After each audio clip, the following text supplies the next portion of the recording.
Bom dia, queridos alunos do nosso curso técnico em informática. Estamos aqui novamente, eu, professor Rildo, junto a vocês. E depois desse tempo nosso de férias, voltando agora para a nossa disciplina de lógica e programação, voltando a fazer os nossos códigos, a criar nossos algoritmos, dar prosseguimento nessa carreira tão maravilhosa que é a de programador. E aí, vocês já devem ter assistido agora mais cedo a aula de projetos, a professora Amanda já deve ter falado para vocês da nossa ideia do nosso projeto para essa disciplina, que é claro que se estamos na área de informática, ela deverá estar cobrindo isso relacionado a um projeto sobre informática. Em reuniões, eu falando com a professora Amanda, a gente já meio que decidimos como será o prosseguimento disso e que cada um de vocês se unindo aí, procurando uma problemática na escola, na vida de vocês, para gerar isso, um projeto em cima de um possível software. Então, essas duas disciplinas vão caminhar juntinhas. Lá em projetos, vocês vão receber todo o conhecimento da criação desse projeto, da parte da escrita, de como funciona a questão da evolução de um software. Vocês vão entender um pouco de como é a criação, o que vai estar nesse documento, nesse projeto.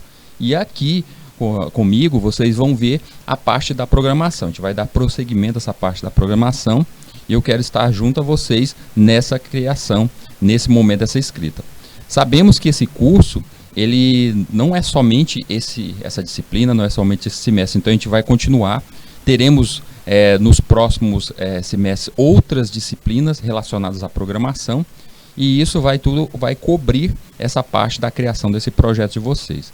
A disciplina de projetos, ela dá prosseguimento em todo o curso, sendo projeto 1, projeto 2 e assim por diante, para que quando terminar todo esse curso aqui, você tenha esse projeto feito, toda essa documentação feita, e assim você tenha o conhecimento de quando estiver lá no mundo real, lá em uma empresa, a desenvolver algum software, a criar esse software, você possa gerar todo o processo do projeto dele, desde o início, documentação, desenvolver completamente um projeto, um software em um projeto que possa estar ali no mercado vendável.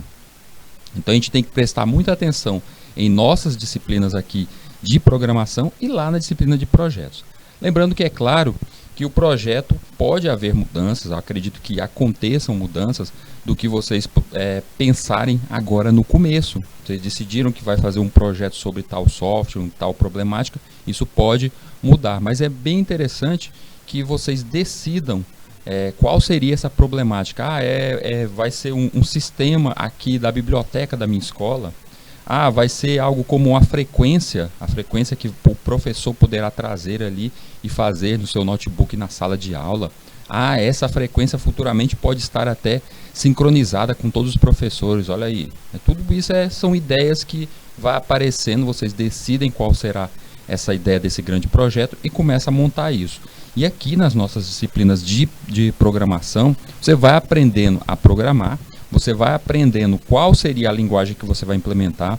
Quero que vocês lembrem o seguinte, não é porque eu agora que estou iniciando o mundo da programação, agora que estou iniciando a aprender a linguagem ainda de programação C, que a gente sabe, eu falo aqui para vocês, a linguagem C, ela é uma linguagem didática, ela é muito forte, mas ela é didática. A evolução dela seria justamente o C++ ou até mesmo o C#. Então a gente acaba não ficando mesmo na linguagem C, a gente evolui para essas outras. Então não pense que você ainda está aprendendo o caminho errado, está indo pelo caminho errado, já deverá até procurar outras linguagens. Não se preocupe com isso, que diante aqui das disciplinas do nosso curso vai aparecendo o leque de opções. Tenha certeza do seguinte, quando a gente pensa algo como, vamos nesse exemplo aí que eu falei agora há pouco, desse sistema para a biblioteca aí da tua escola. Inicialmente você já de cara pensaria, vou fazer isso, é possível fazer isso lá na linguagem C. Só que quando você passa mais adiante e começa a ter conhecimento como Python, você começa a aprender o Ruby, você começa a perceber que existem outras opções e algumas delas podem até te agradar mais. Algumas linguagens te agradam mais do que a inicial. Então não se preocupe, inicialmente você tem que escrever o projeto, você tem que escrever a problemática. Vocês lembram aqui o que a gente fala sobre algoritmo? Para resolver um algoritmo, o primeiro passo é você tem que saber, entender a problemática daquele algoritmo, o que você vai fazer, você tem que entender isso. Após ter esse entendimento do que você quer realmente fazer, você leva isso na escrita no mundo digital. Vocês lembram os nossos primeiros passo a passo dos nossos algoritmos? Que a gente nem fala de linguagem alguma, a gente cita os passos a passo de cada uma, de como seria cada tela, como é a resolução desse problema. A gente nem pensa na linguagem. A linguagem, nessa fase inicial, a gente não pensa. No início, quando a gente faz o tal levantamento de requisitos, a gente nem pensa na linguagem ainda. Vez e outra a gente olha, isso aqui parece que vai cair nessa linguagem bem aqui, mas a gente nem decide isso. Quando chega em um segundo passo, no segundo momento do desenvolvimento do software, é que a gente decide. Isso depois de já ter decidido a equipe, ferramentas, se você tem notebook, se você vai fazer isso pelo celular, se você vai fazer isso pelo desktop. Depois que você olha toda a estrutura, quantas pessoas vai estar trabalhando nesse projeto, depois disso tudo, o conhecimento daquelas pessoas, ou seja, você olha as ferramentas que você tem para construir, aí sim você para e diz, vamos fazer em tal linguagem. Decide-se até que se aquele projeto ele vai ser algo como ali no servidor local, em um local ali, no seu computador, instalado naquele computador, ou vai ser algo web.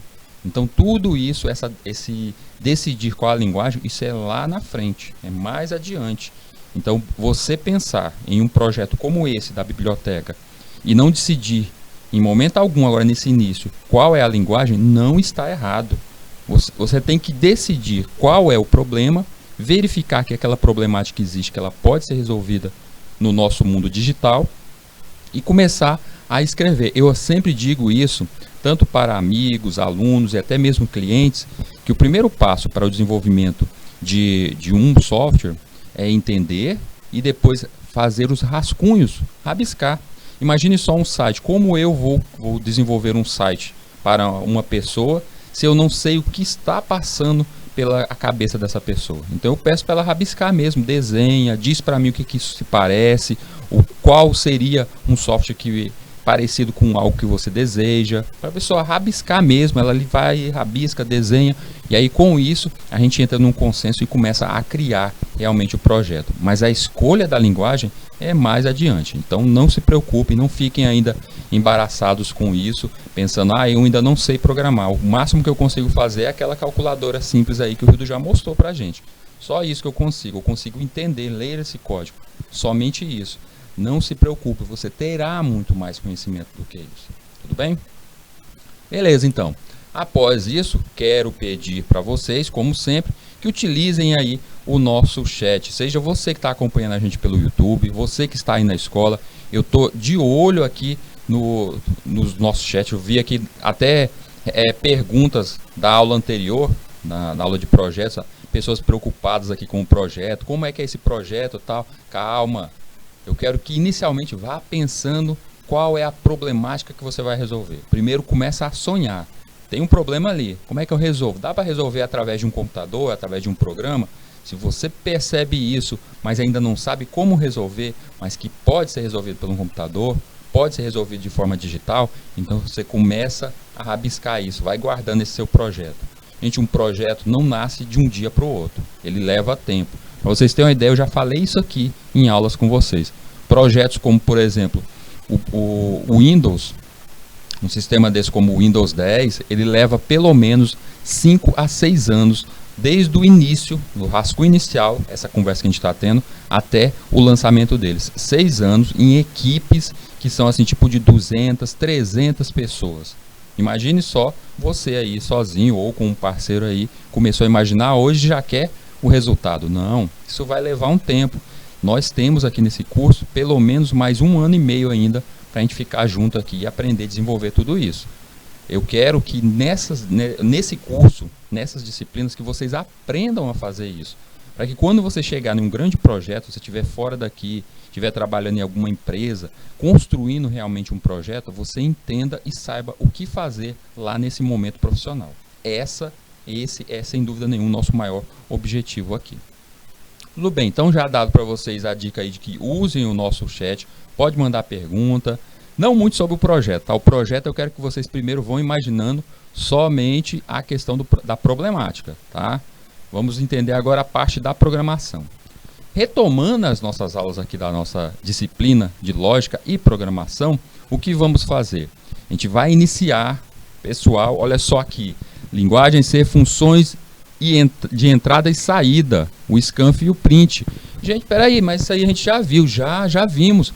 Vamos começar, era para fazer uma pequena revisão, para ver tudo que vimos até agora, para retomar essa galerinha aí que chegou um pouquinho atrasada. Teve a galera que chegou faltando 2 semanas para a gente ter esse nosso intervalo, eles chegaram.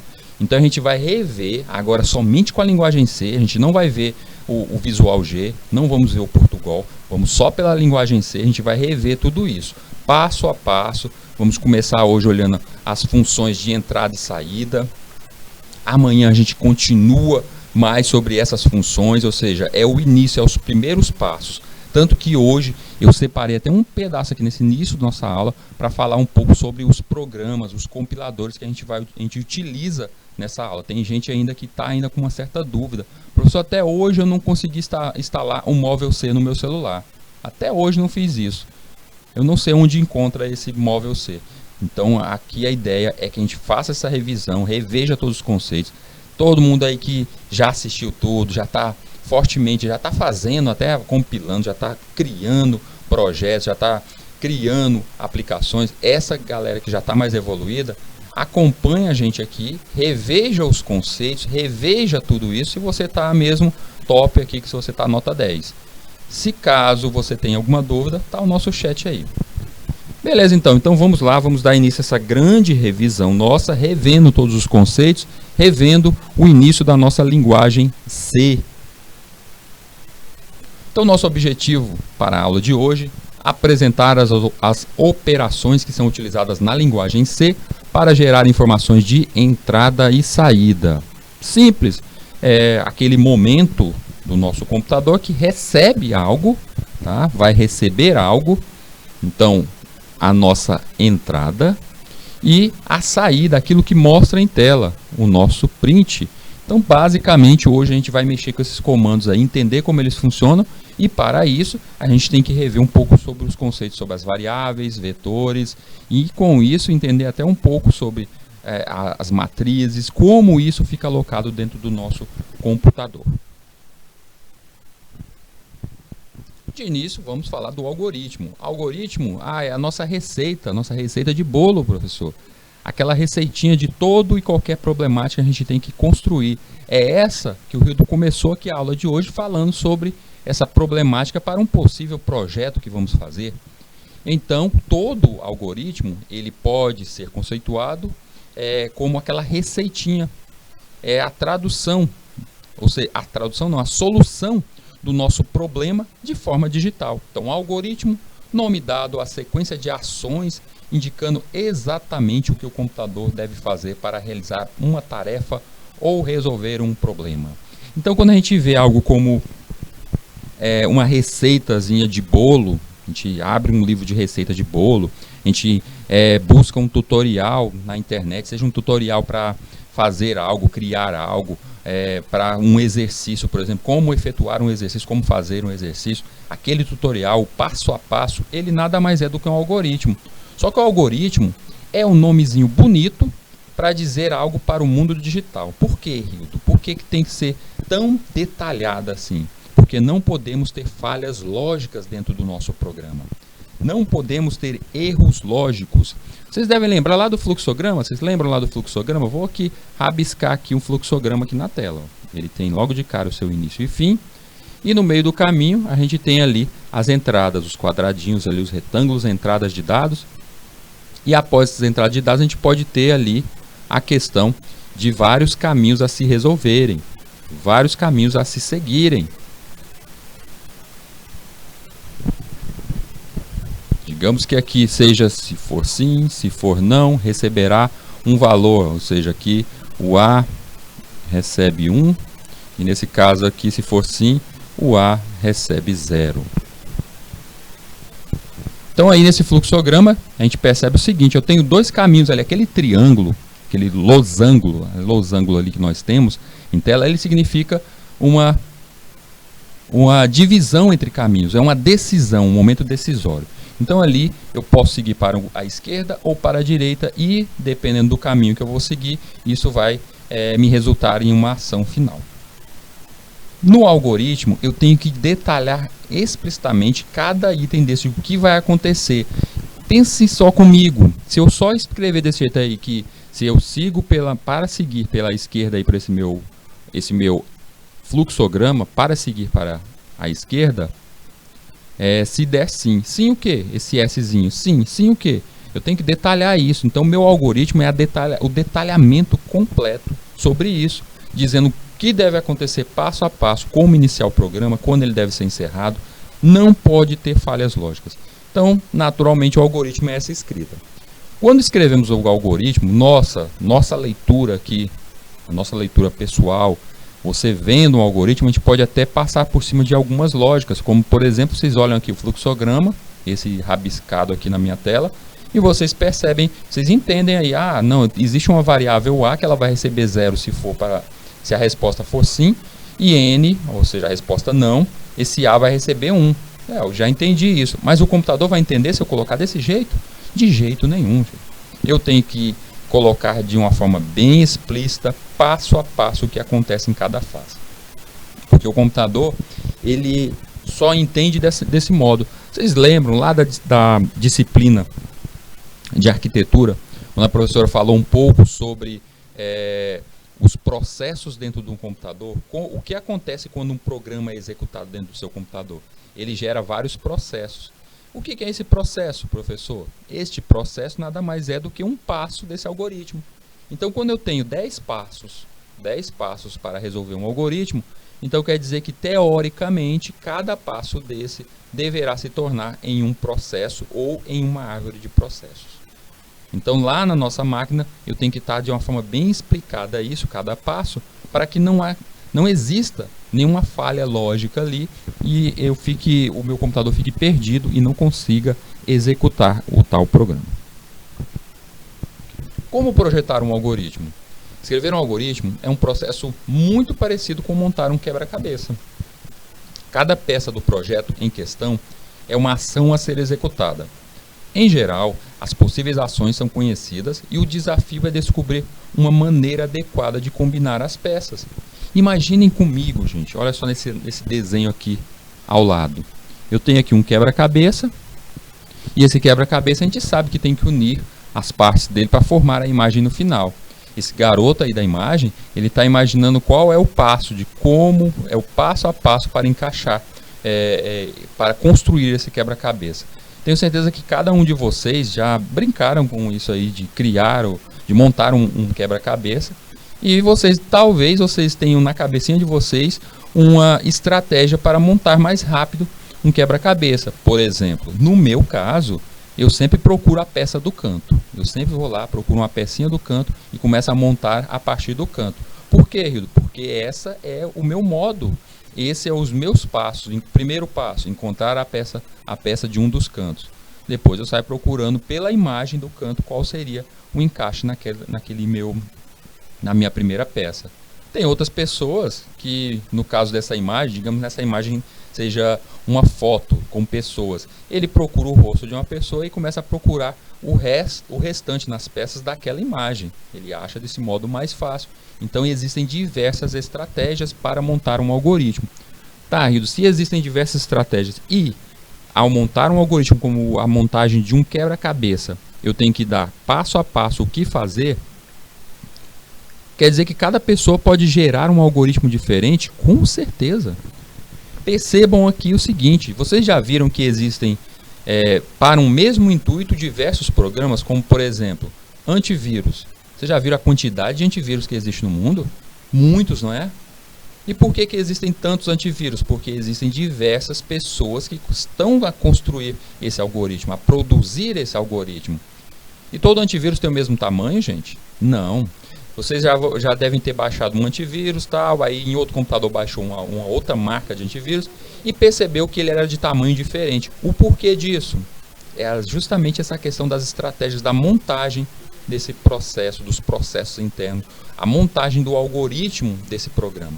E isso vai para diversos outros programas de vídeo, de áudio. Às vezes você baixa para o seu celular um programa de áudio que ele é bem pequenininho, por pedaços de o tamanho de MB, digamos 30 mega, 40 mega, pequenininho. Aí uma outra vez você, eu vou baixar um outro aqui porque eu não gostei desse. Aí você vai baixar outro, aí tem lá o tamanho dele. 1 GB. Aí você, não, meu Deus, o outro aqui era 40 MB, esse aqui é 1 GB. Por que essa diferença toda? É justamente essas estratégias existentes dentro desse projeto, na construção do algoritmo.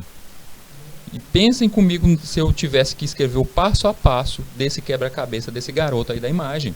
Se eu tivesse que fazer o passo a passo dele, e eu seguisse essa minha estratégia, eu teria que encontrar, primeiro passo, encontrar uma peça de um canto. Segundo passo, a peça que se encaixa ao lado direito dessa peça. Não encontrou? Acima. Então eu saio procurando um a um, vendo cada uma dessas possibilidades. E aí, se você é uma pessoa, não, Rildo, peraí, eu vou utilizar a estratégia do rosto. Encontre um rosto nessa imagem. Aí você encontrou uma peça com um rosto. Agora procure o restante da imagem desta pessoa. A escrita ficou menor. Ficou mais fácil? Não sei. Mas ficou menor? Ficou menor. Então é aí que essa é a diferença dentro da escrita dos algoritmos. Então não existe necessariamente dizer que o programa de vídeo, o programa de áudio que o Rildo disse que é de 40 MB e o outro é de 1 GB, não existe, não posso dizer que o de 1 GB ele está errado, foi construído errado. Da mesma forma que eu também não posso dizer que o de 40 MB é que está errado, está faltando código ali, por isso que ele é tão pequeno. Não posso dizer isso, porque depende muito da execução desse projeto. Então percebam só o seguinte aqui, nesse caso, nessa imagem aqui. Primeiro passo, sempre, gente, sempre. Sigam isso na hora de construir o projeto de vocês. Primeiro passo, vocês têm que achar o problema, não é isso? Então vocês têm que achar o problema. O primeiro passo é esse. Qual é a problemática que você vai construir? O professor disse que é para mim fazer um projeto aí sobre um software. Mas qual é o problema? Eu não tenho problema nenhum, não existe problema nenhum, não estou vendo nenhum. Não tem problema nenhum, para e pensa um pouco. Por exemplo, a primeira coisa que eu falei foi desse software da biblioteca. Na biblioteca de vocês, quando vocês chegam para fazer um empréstimo de algum livro, vão lá fazer alguma pesquisa, o atendente lá, como é que ele atende? Como é que ele chega para você se você procura tal livro? Ele busca isso no computador? Não, lá ele ainda é tudo rabiscando ainda, passando, lendo passo a passo. Olha aí, já é uma problemática.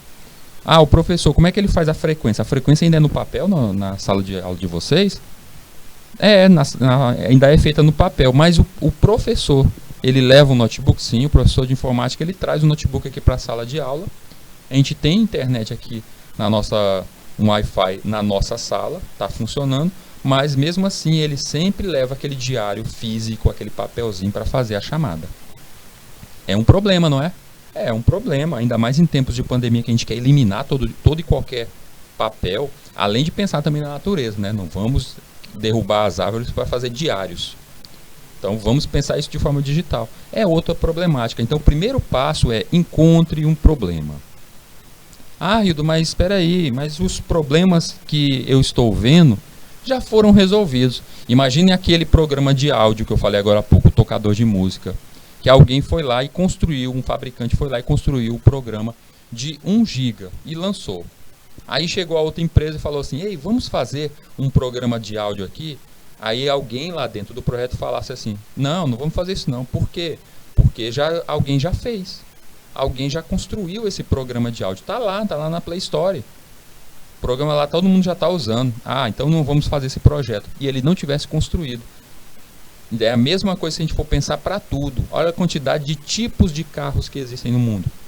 Imagine só que se o primeiro carro tivesse lá, o primeiro fabricante, vamos pensar que fosse o Ford, fabricou e ninguém mais tentasse criar o próprio carro, criar um carro diferente. Não, vamos seguir todo mundo fazendo isso daí, porque já existe. Eu não vou repetir algo que já existe. Não, não é repetir, é fazer de uma forma diferente e talvez até melhor.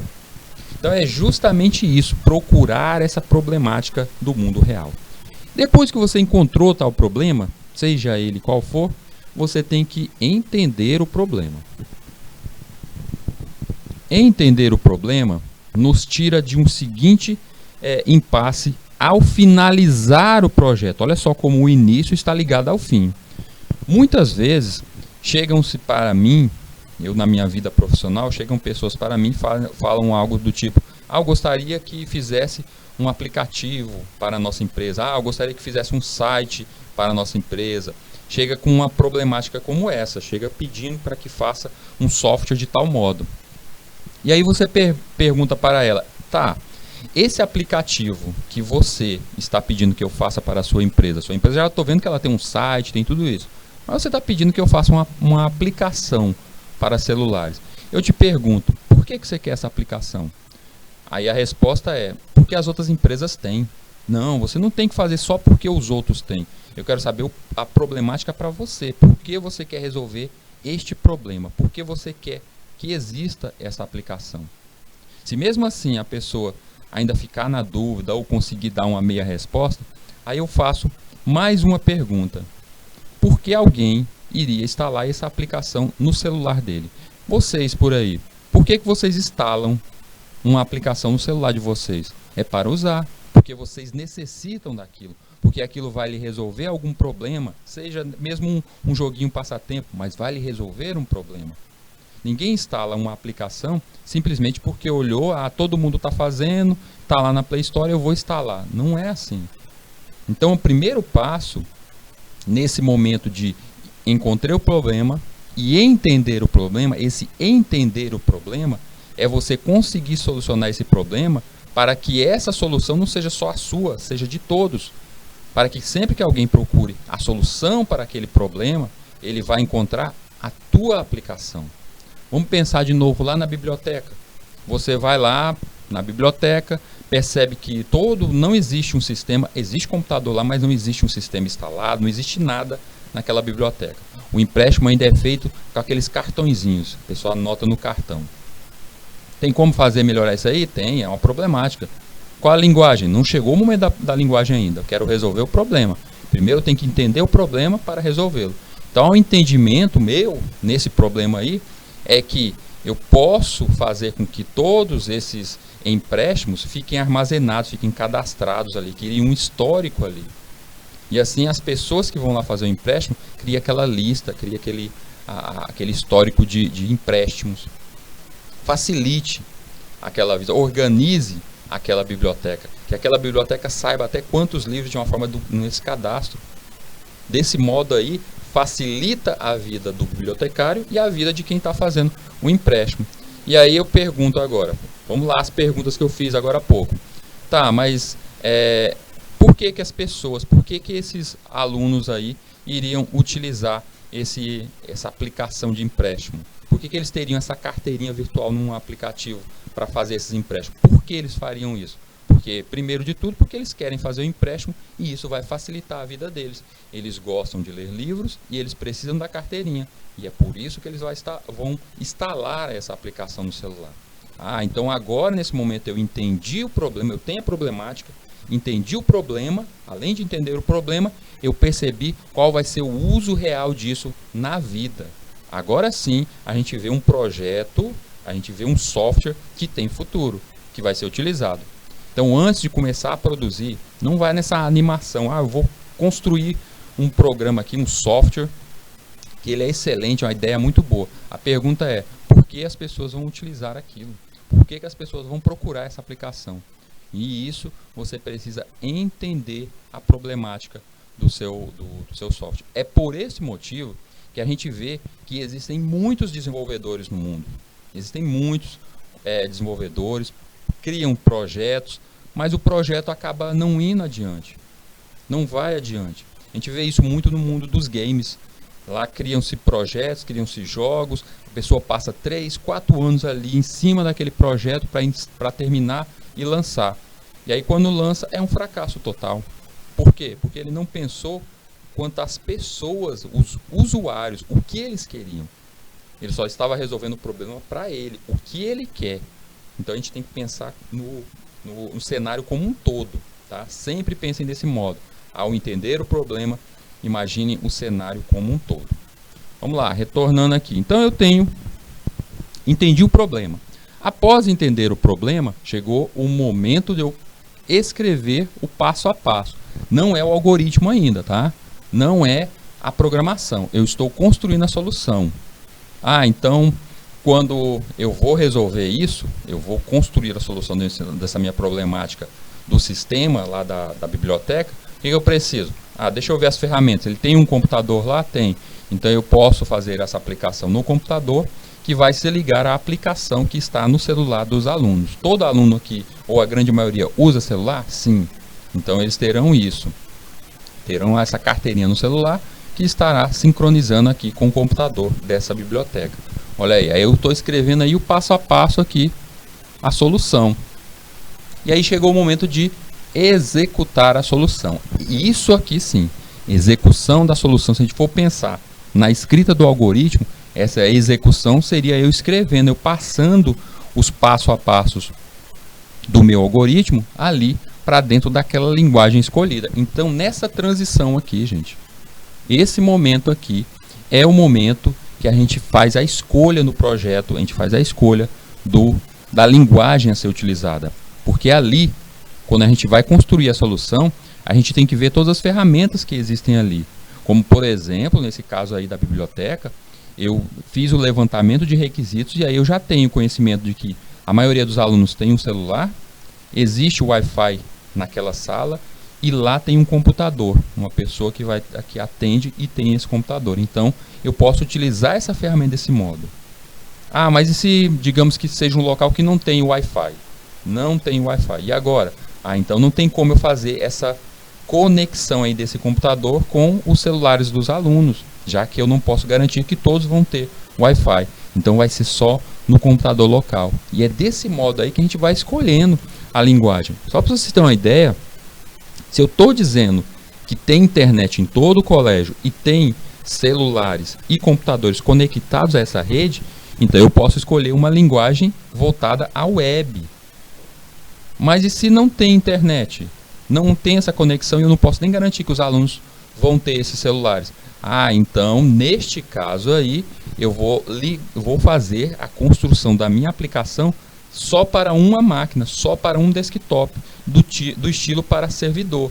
Então, a linguagem não seria uma linguagem para web, seria uma linguagem local ali para desktop, como, por exemplo, a linguagem C. Então eu posso apontar aqui nesse momento aí na construção, entre a construção e a execução é o momento dessa decisão. Levantei os requisitos e aí eu vou decidir quais seriam as ferramentas que eu posso utilizar e como será a construção da solução do meu projeto. E aí sim eu posso começar a executar através das ferramentas que eu decidi. Após isso, chega o momento de fazer o teste. Vocês lembram que toda vez que a gente faz um algoritmo, vocês montam um algoritmo e tal, chegou aquele momento de execução, de você executar, e sempre que você compila e executa o código, vez e outra aparece um errozinho, não é isso? Tenho certeza, aparece, você esqueceu um ponto e vírgula, eu escrevi uma palavra errada, não era print, eu escrevi isso, não era printf, não escrevi printf, escrevi só print, esqueci o Fzinho, eu coloquei o nome e coloquei todo o código e esqueci de fechar uma das chaves. Isso pode acontecer, aí dá esse erro, a gente vai lá, dá uma lida dentro do programa e a gente percebe qual é aquela falha e completa. Então nesse caso aí, é o momento final, é o momento da avaliar a solução e dependendo do resultado, voltar ao início.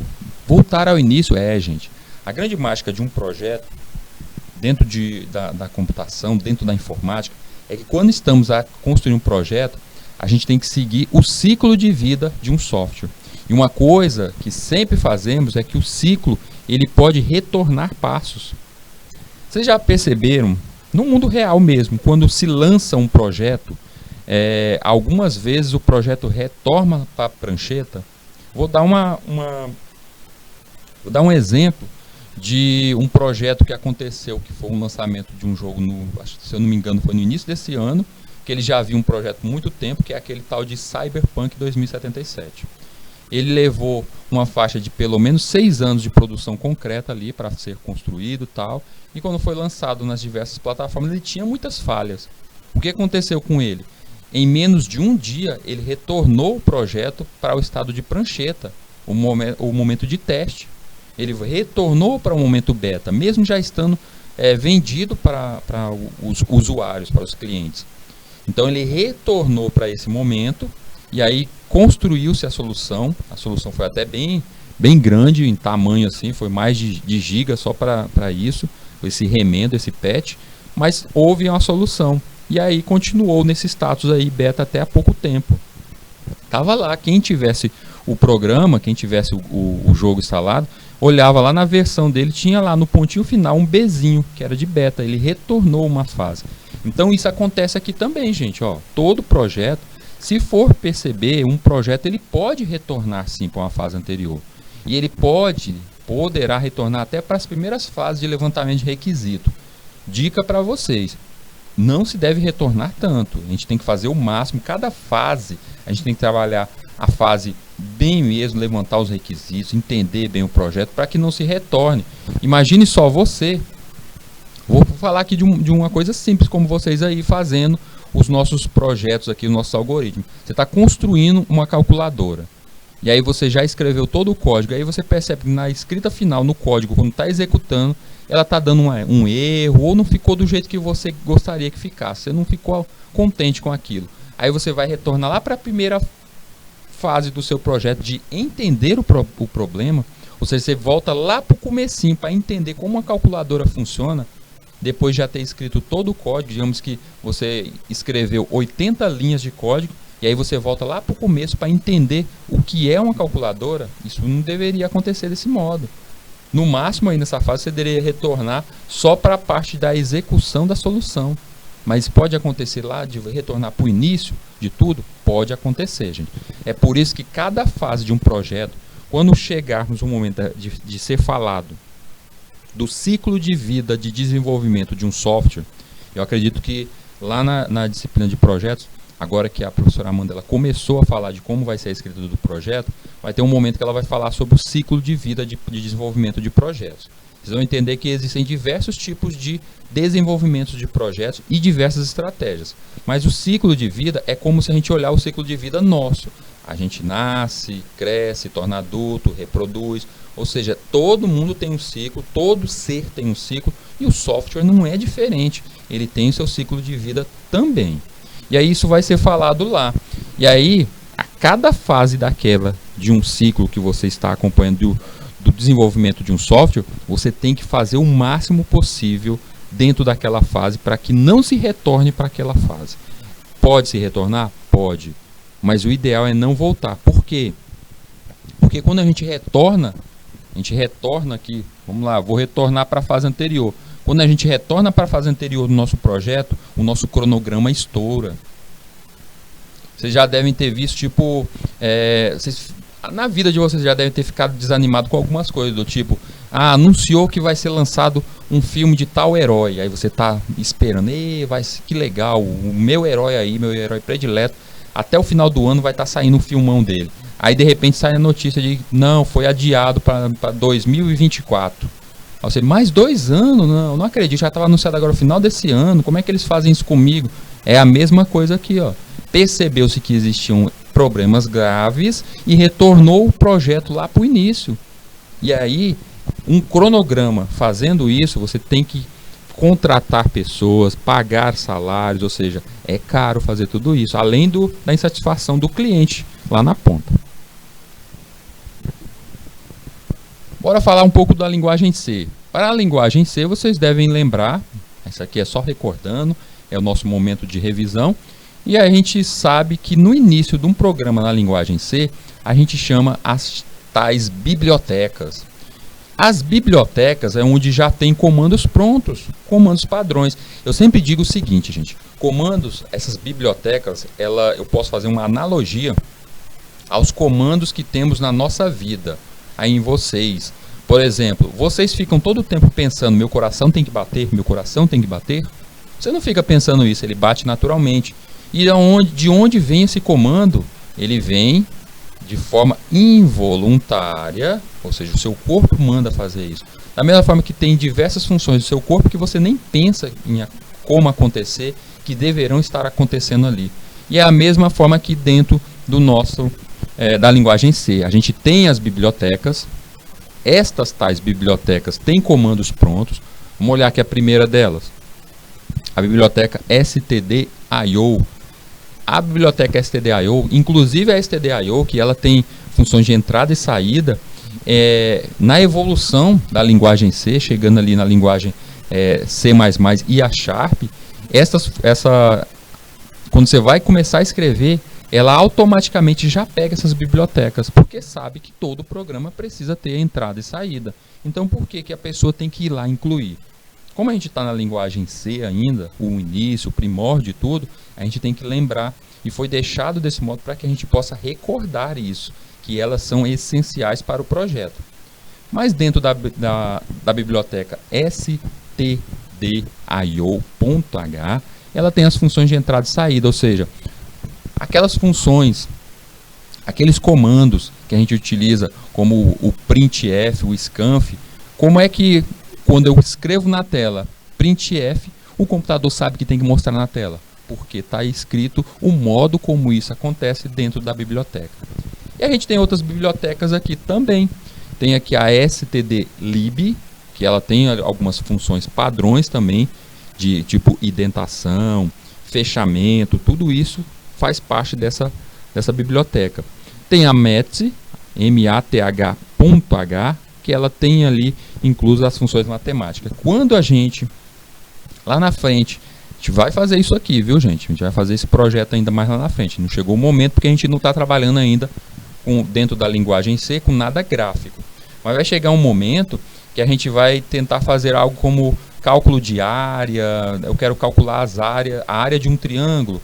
Eu quero calcular o perímetro de um triângulo. Então a gente vai chamar a função match, que é justamente dentro dela vai ter esses cálculos de forma natural. Ao invés de eu sair colocando fórmula a fórmula, eu só chamo a biblioteca e na biblioteca os comandos vão estar prontos. E aí a gente pode trabalhar melhor até com a parte gráfica de um programa. Então essa daqui será uma biblioteca que a gente vai utilizar ainda lá adiante, muito mesmo. Tem a biblioteca também, a string.h. Nela é de recebimento de texto. Então, no caso, caso a gente chegar lá na frente e quiser que o nosso programa aceite textos diferentes, com fontes diferentes, porque por enquanto a gente só está mostrando aquela telinha do CMD, aquela telinha preta, e ela é muito simples, mas a linguagem C ela também consegue fazer uma parte gráfica. E nessa parte gráfica, se a gente quiser colocar textos com fontes diferentes, tamanhos diferentes, como faríamos isso? A gente faria isso através dessa nossa biblioteca, a string, ela nos auxilia nesse ponto. Para chamar uma biblioteca, só o que eu tenho que fazer é colocar o jogo da velha na frente, lá no comecinho. Todas as bibliotecas devem estar no começo. Por que no começo, gente? Por que uma biblioteca tem que estar no começo? Porque quando o programa iniciar, a primeira coisa que ele tem que fazer é carregar todos os comandos, todas as bibliotecas já prontas. Então ele automatiza isso, você colocando todas as bibliotecas lá no início. É só a linguagem C que faz isso? Não. Toda linguagem chama essas bibliotecas no começo. Se ela utiliza-se de bibliotecas já pré-definidas, com funções pré-definidas, ela vai chamar isso no começo. E toda linguagem que ela tem algo mais próximo ao ser humano, ou seja, ela é mais moderna, ela com certeza utiliza-se dessas bibliotecas, porque se não tem a biblioteca, você tem que criar todo o comando na unha mesmo ali, digitar linha a linha. Então, se a gente for pensar em algo como, quero criar uma aplicação para o meu dispositivo, o meu Android, ele tem bibliotecas? Demais, tem muitas. Seja você utilizando linguagem Dart, linguagem JavaScript, ele vai ter muita dessas bibliotecas. Então eu vou lá, coloco o jogo da velha, chamo o comando include, dizendo que é para incluir, e coloco ali a nossa biblioteca, o nomezinho da nossa biblioteca que a gente vai chamar. Hildo, aí na tela só tem 4 bibliotecas. Existem muito mais, não existem? Existem muitas mesmo. Mais de 1000 bibliotecas aí prontas existem e estão na documentação da linguagem C. Se você entrar lá no site da linguagem C, porque toda linguagem ela tem ali um fórum, um site natural dele da comunidade. Ele vai ter na documentação da linguagem C todas as bibliotecas existentes. Essas aqui são, sem dúvida nenhuma, as mais habituais, as mais usadas. Sem dúvida nenhuma, essa daí, a stdio, ela vai estar inclusa em praticamente todos os nossos projetos. A estrutura básica de um programa na linguagem C. A gente começa ali com as diretivas para o pré-processador. Nesse início, diretivas do pré-processador seria justamente as bibliotecas. Estou ali colocando as bibliotecas, chamei as bibliotecas, todas essas possíveis diretivas. Se tiver, além de uma biblioteca, eu quiser, isso seria a linguagem C mais avançada, tá? Se além das bibliotecas eu quiser linkar esse meu projeto a um segundo projeto, ou linkar ele a um servidor, é aqui nesse começo que eu coloco isso, esse endereço. Esse tal de linkar a um segundo projeto, vocês verão futuramente, por enquanto, talvez alguns aí já tenham ouvido falar essa siglazinha aqui, ó, API. Ah, ele diz que vai consumir uma API. Ele diz que vai gerar dados para uma API. Futuramente a gente vai mexer com isso aqui, principalmente quando a gente estiver trabalhando com a linguagem para a web, tá? A gente vai utilizar muito disso. Uma API, ela é justamente quando um projeto, ele gera dados, processa dados para um segundo projeto. Como, por exemplo, eu tenho um site que nele tem cadastro de pessoa e tudo mais, e eu quero que esse meu site, os dados que estão nesse site, apareçam também dentro de um aplicativo para dispositivo móvel. Não é o site, eu quero que os dados alimentem um aplicativo. Como eu faço isso? Como é que eu faço essa ligação? Lá no projeto do meu site, eu tenho que criar um código para alimentar esses dados, montar esses dados, que é o que normalmente a gente chama de API. Tá? Mas isso aqui é lá para o futuro, mesmo a gente vai fazer isso. Eu digo que ainda vai levar um bom tempo para a gente chegar nesse nível aí, mas firme e forte a gente vai chegar lá, a gente vai entender isso aqui, construir tranquilamente estas tais APIs para que a gente possa fazer a conexão entre diversos tipos de linguagem diferentes, diversos tipos de sistemas diferentes. Então, no nosso código, o início dele, na linguagem C, a gente coloca as bibliotecas, links, a gente coloca a linkagem para um segundo programa e também iniciamos com a declaração com as variáveis globais ali no início. Variáveis globais a gente falou, isso já chegamos a falar um pouco em aulas anteriores, que uma variável global, ela pode ser lida em qualquer parte do projeto. Em qualquer momento dentro de um projeto, uma variável global pode ser lida. Já uma variável local, perceba que a variável local, ó, tá aqui, ó, declaração das variáveis locais. Está dentro das chaves, vocês estão percebendo que está dentro da chave, ou seja, tudo que eu criar de variável aqui dentro dessas chaves, elas só serão atendidas dentro desse projeto, dentro desse mesmo algoritmo. Já a variável do tipo global, ela vai ser atendida em todo o projeto. Todo projeto poderá encontrar essas variáveis. Então, já percebemos que temos aqui uma função, a função de iniciar, a função main. Vamos lembrar que sempre que eu chamar uma função, o que mostra que é uma função? Qual foi a dica do Hildo para vocês, que vocês entendem que aquilo ali é uma função? A gente encontra o parênteses na frente do nome. Ah, eu estou escrevendo printf, aí eu abri e fechei parênteses. Scanf, abri e fechei parênteses. Isso quer dizer que são funções, porque tem os parênteses na frente. Olha o caso da main. Está ali main, abriu e fechou parênteses. Então ela é uma função. E ali internamente no programa, no corpo do programa, é onde, além de colocar possíveis variáveis no seu início, eu coloco todos os comandos, funções, tudo que eu quero escrever ali dentro do meu código. Olha aí, ele escrito já com uma função ali a funcionar. Eu tenho inicialmente um comentário. Comentário é aquela parte do nosso programa que não deverá aparecer na tela da execução, mas sim a gente só consegue ver no código. Um comentário pode aparecer com barra barra. Se eu colocar barra barra, coloquei barra barra, isso quer dizer que tudo que tiver ali à frente, naquela linha, ficará invisível na execução. E se eu colocar o barra asterisco, o barra estrela, se eu colocar isso, eu estou dizendo que a partir dali, tudo que tiver, enquanto não fechar um ou outro asterisco barra, tudo que tiver ali naquele meio vai sumir, não vai aparecer na tela. Então, muito cuidado, muito cuidado. O que acontece se eu não colocar isso aqui, gente? Coloquei o barra asterisco no começo, escrevi meu primeiro programa em C e não fechei. Todo o meu programa vai ficar invisível. Ele não vai conseguir ser executado, porque ele vai ficar todo invisível. Está todo comentado. Tá? Então ele não funciona. Então muito cuidado com isso. Você abriu um comentário de várias linhas, você tem que fechar esse comentário. Na segunda linha ali eu tenho o include, o nosso jogo da velha include, e coloquei a biblioteca, aquela biblioteca das funções de entrada e saída, a stdio.h, tá ali colocada, dizendo que eu posso utilizar print, scan, posso utilizar o get, posso utilizar essas funções de entrada e saída. Na próxima linha eu tenho o main, a função que inicia o programa, ela é obrigatória. Você vai iniciar o teu programa, você precisa chamar a função main. A função main é aquela que diz realmente para o computador: estamos começando a partir daqui o programa.